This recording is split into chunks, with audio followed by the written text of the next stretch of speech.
paz e a graça, povo do Senhor. Estamos aqui em mais um momento congregacional e hoje nós vamos falar para vocês sobre mais um assunto extremamente interessante. Um assunto esse que me enviaram e pediram: pastor, fala sobre esse assunto.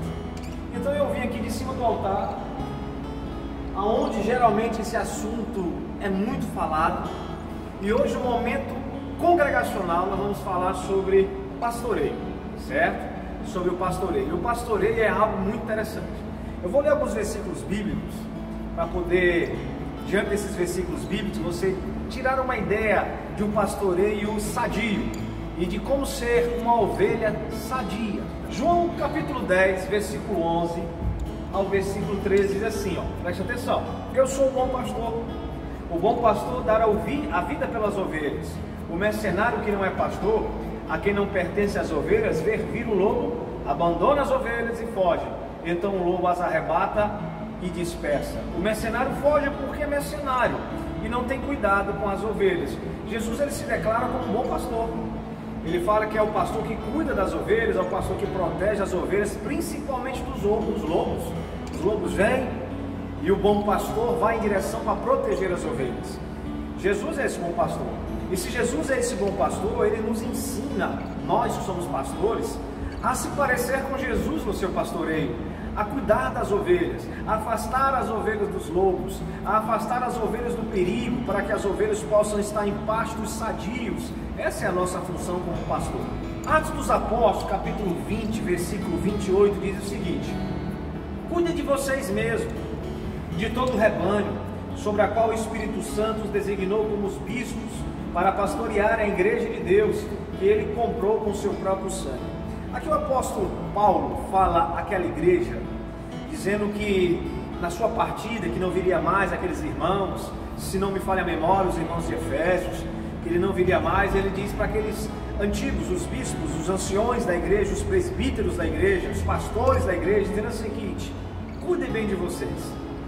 Vocês como pastores, cuidem bem de vocês mesmos, porque se vocês se cuidarem bem de si mesmo, com Deus, o rebanho que o Espírito Santo designou para serem pastores serão bem cuidados. Então Paulo dá um direcionamento aos pastores daquela época, para que eles cuidem bem deles mesmos, para cuidar bem do rebanho do Senhor. Agora, a pergunta é: como pastorear quem não quer ser pastoreado? Como pastorear um rebanho impastoreável? Como pastorear uma vida que não quer ser cuidada, que não quer ser tratada? Esse hoje é um dos grandes problemas de ministérios. Cuidar de vidas que não querem ser cuidadas, que não querem ser pastoreadas, que querem viver as suas vidas longe das opiniões da palavra, longe dos conselhos bíblicos, da coinonia, da comunhão da igreja. São ovelhas que querem viver desgarrados. Preste atenção em Hebreus capítulo 13, versículo 7. Lembrai-vos dos vossos pastores, que vos falam a palavra de Deus, a fé dos quais imitai, atentem bem para a sua maneira de viver. O autor aos Hebreus diz que nós temos que imitar a fé dos nossos pastores, certo? Hebreus capítulo 13, versículo 17 diz: obedecei a vossos pastores, sujeitai-vos a ele, porque eles velam por suas almas, como aqueles que hão de dar conta delas, para que façam com alegria e não gemendo. Escute bem: para que façam com alegria e não gemendo, porque isso não será útil.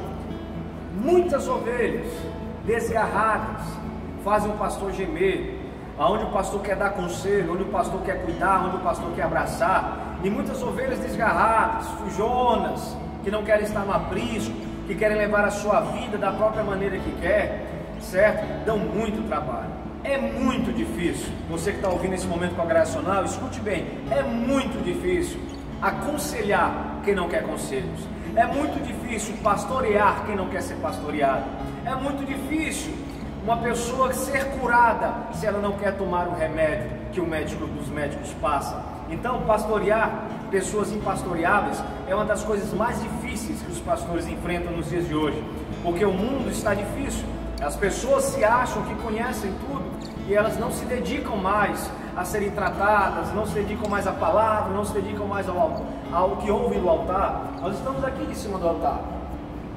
Geralmente aqui de cima do altar vem os conselhos de Deus, onde Deus fala à sua congregação.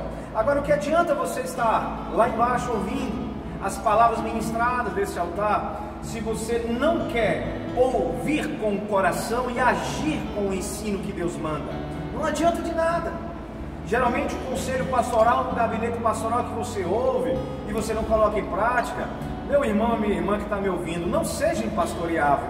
Ouça os conselhos dos pastores, ouça os conselhos dos seus líderes, ouça os conselhos daqueles que estão sobre a sua vida e que estão fazendo de tudo para viver a palavra de Deus. Como diz a palavra, imitai a conduta deles. Povo de Deus, chegamos neste tempo. As pessoas estão juntando para si, estão correndo atrás de mestres de si mesmo, porque eles querem ouvir o que o seu desejo carnal, pecaminoso, quer ouvir. Então nós chegamos em um tempo muito difícil, e Paulo já exortava ao seu filho Timóteo na fé, que chegará esse tempo onde as pessoas não vão aguentar a sã doutrina, a palavra sadia, a palavra de santidade. Pastorear impastoreáveis é a coisa mais difícil. Eu posso até dizer que pastorear pessoas que não querem ser pastoreadas é impossível. Você que está ouvindo esse momento, se deixe ser pastoreado, ouça os conselhos, coloque em prática, não faça contrário a isso. Faça o que a palavra de Deus manda, faça o que os seus líderes pedem, faça o que os seus pastores pedem, porque eu tenho certeza de uma coisa: se o homem de Deus que está sobre a sua vida, como seu líder, como seu pastor, ele honra a palavra, Deus vai honrar aquilo que sai da sua boca. Então Deus abençoe, seja uma ovelha pastoreável e em nome de Jesus, deixe de ser uma ovelha que não gosta de ser pastoreada. Volta para o aprisco de Deus, obedece aos vossos líderes e tudo vai dar certo, para a glória de Deus. Em nome de Jesus, esse foi o momento congregacional e eu espero que tenha falado ao seu coração. Deus abençoe a todos.